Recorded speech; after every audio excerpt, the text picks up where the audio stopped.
Order. The Honourable Minister of International Cooperation is rising on a point of order. Thank you very much, Mr. Speaker. I'd like to take this opportunity to set the record straight regarding the funding application for Kairos. I wish to clearly inform the House of the matter and clear up any misunderstandings that exist. The CETA officials did forward a document in which they sought approval of the recommendation for funding of the Kairos proposal. But ultimately, the decision to provide funding was mine, or to not provide funding was mine as Minister of International Cooperation. I apologize, Speaker. As you know, I have to hold my sheets up due to eye problems right now. But as you know, Mr. Speaker, departments do make recommendations to ministers. And ministers, in carrying out their responsibilities, can agree with those recommendations or, as is the case with this issue, they can disagree. Absolutely. In this case, the process in place requires the department to make recommendations, not to make the decision. So there was no decision taken by the department to provide funding, only a recommendation. It was my decision to disagree with the recommendation based on discussion with advisors. I was fully aware that my decision was not aligned with the recommendation of the department. In the matter before you, the opposition have asked you to rule on whether I intentionally or knowingly misled this House by saying it was a department decision. At no time have I stated that the decision for funding was that of the department. I have repeatedly and clearly stated in response to questions in the House and at committee that the funding decision was mine. The not was inserted at my direction. Given the way the document was formatted, allowing only for concurrence, this was the only way to reflect my decision.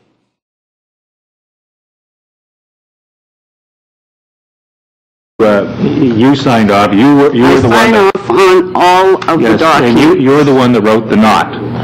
I did not say I was the one that wrote the not. Well, who did that? I do not know. You don't know? I do not know. That's a remarkable thing. I know that the decision ultimately reflects the decision that I would support.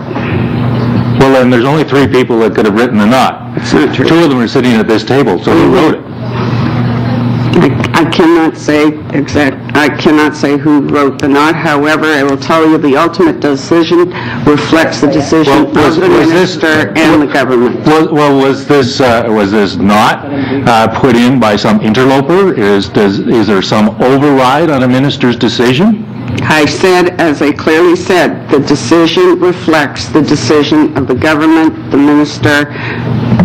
So it's a reasonable possibility that you signed off on this and that someone put a not in later. I would tell you that the document reflects the decision that well, it may well, but you just said that you didn't put the not in. I'm assuming your president of the CETA didn't put the not in. There's only one other signatory that didn't put the not in. So somehow or another, a not got put in after possibly all 3 of you recommended the Kairos funding. That's not true. As I said, the document reflects the decision of the government, and the government, I was entrusted with the responsibility of ensuring the government's policies are being followed. Madam Minister, clearly somebody didn't get the memo on the priorities, because clearly Madam Biggs or the other person to the signatory sent the memo up to you from September through to November, and they sent that memo to you. You sat on it for 2 months. It's fine. That's not an issue. The issue is that they didn't seem to understand what your priorities were. So they didn't get the memo as to what the priorities were. So I'm not quite sure if this reflects government priorities, why is it that the president of CETA doesn't know what the priorities of the government are? It's not the responsibility of the department is to give their best advice to the minister. The minister then has the discretion to make the ultimate decision. As I've indicated, we had discussion with department regarding this file. Many times, and I will tell you, I have utmost confidence in the deputy, the executive vice president, the officers at CEDA. Many times you will, and I am very confident that every time we come to agreement on a final decision, that the document will reflect the decision made. We're not arguing. We're not discussing, Madam Minister. Well, I'm trying to follow your thing. You want to? It's like the CSI or an investigative forensic thing. Well, it's rather important. I'd like to know what your issue is. We're talking about $7 million for people who have been in a relationship with the government since 1977. Right. And what you just told this committee is that 3 people signed off on this memo recommending a continuation of that relationship, and you tell me afterwards you don't know who put the knot in. Well, you know, like, does it go somewhere else after it goes? That's all the time we have, because we have limited time. I'm going to hold everyone to their time today, so we're going to move on to Mr. Dorian. Sure. Merci, Madame la Ministre, Mesdames et Messieurs.